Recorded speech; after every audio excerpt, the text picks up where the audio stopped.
Hey guys, my name is Omoye.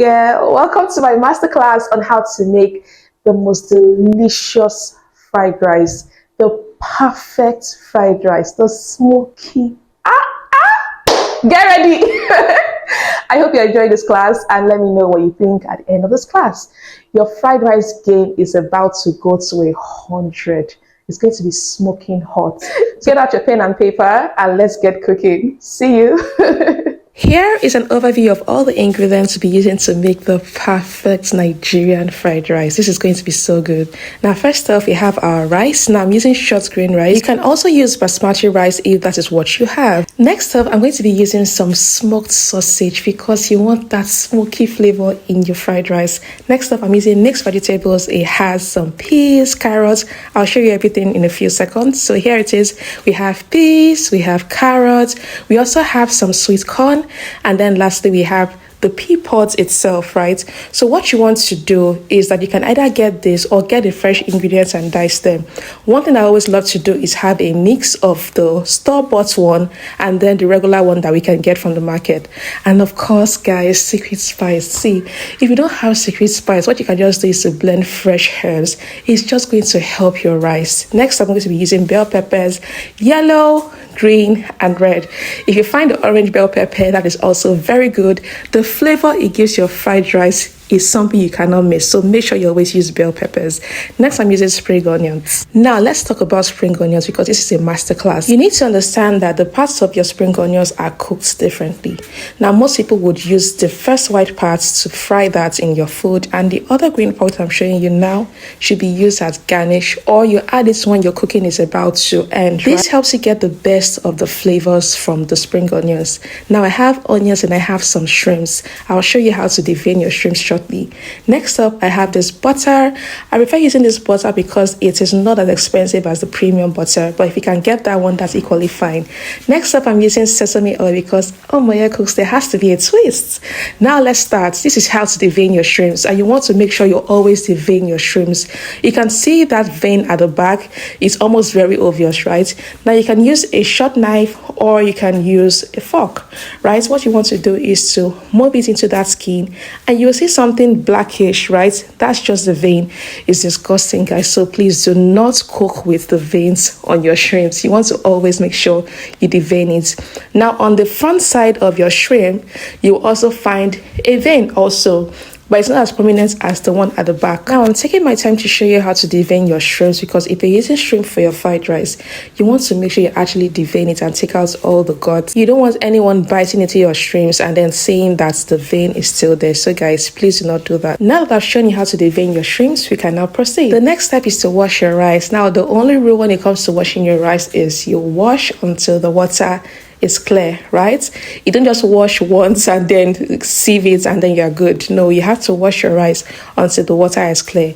And then you can see that washing process exactly how I'm doing it. This is a masterclass, so I'm going to give you guys every tiny detail. This is what you get if you attend my cooking class, right? We go deep into details. Now that we have the water clear, as you can see now, we are good and ready with that washed rice. Once again, if you're using basmati rice, you also have to go through the same process. Now let's start cooking. I always love to preheat my pans before cooking. I do not just put my pan on heat and then put my butter or oil. I always allow the pan to get hot because it helps your butter not to get burnt, right? So that's why we do that. Now I've put in my butter and then secret spice is going in. Remember, secret spice is made with fresh herbs. It has ginger, it has garlic, it has parsley. Guys, all the good stuff. So what you want to do is always fry it first before you add any other ingredients. What happens if you don't have secret spice? Use your regular spices. You know, those your little curry, your thyme. Fry them first in your butter before adding any other thing. Now I'm putting in the washed rice. Notice I'm using this particular spoon, right? I'm using this because you do not want excess water in that oil. You want the rice to hit the oil and already begin to toast. Now we are toasting that rice. It's going to give us a very beautiful flavor. The advantage, aside the nutty roasted flavor is going to give us, is that your rice won't go bad on time, right? So look at that brown color. This is exactly what you are looking for when you toast your rice. So toast your rice until you get this color, and please do not use high heat. Low heat works, right? to take your time, develop flavors using low heat, and you get good results. Next up, you can use your stock or you can use water. Here, I'm using a mix of stock and some seasoning cubes that have been dissolved in water. I use some vegetable stock that I made. Once again, you will find this in my cooking class.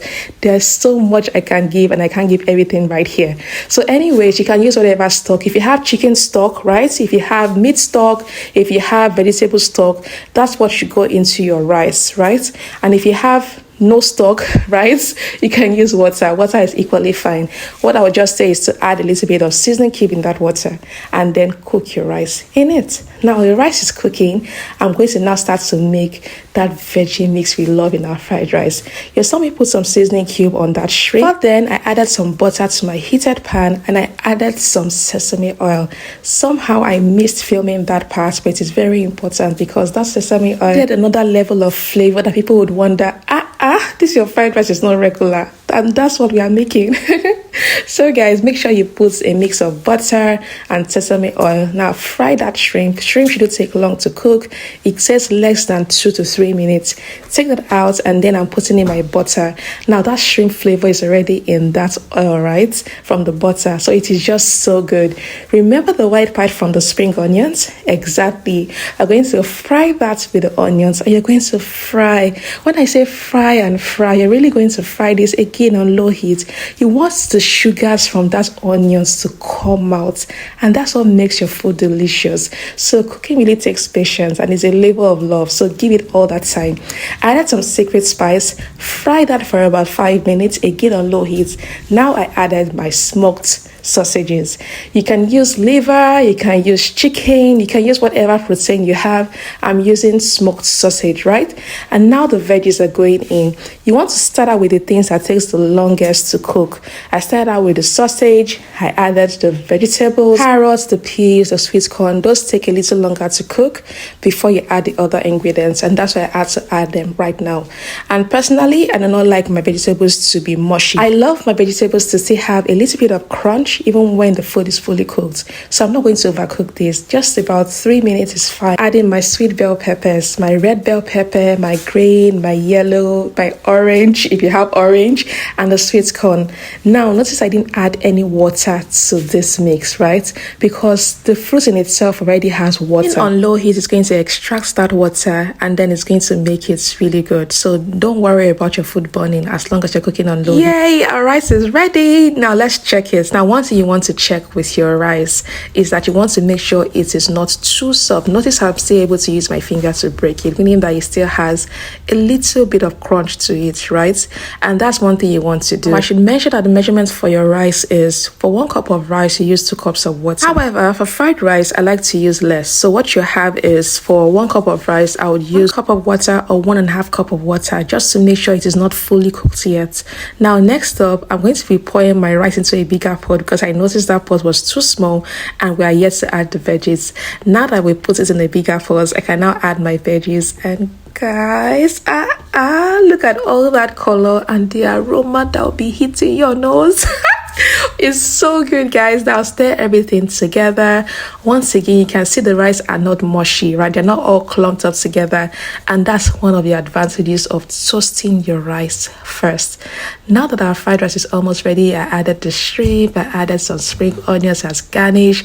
You're going to allow that to cook on low heat because you now want that rice to soften with all the veggies, guys. All the flavors will be entering each other. And guys, this is what we have.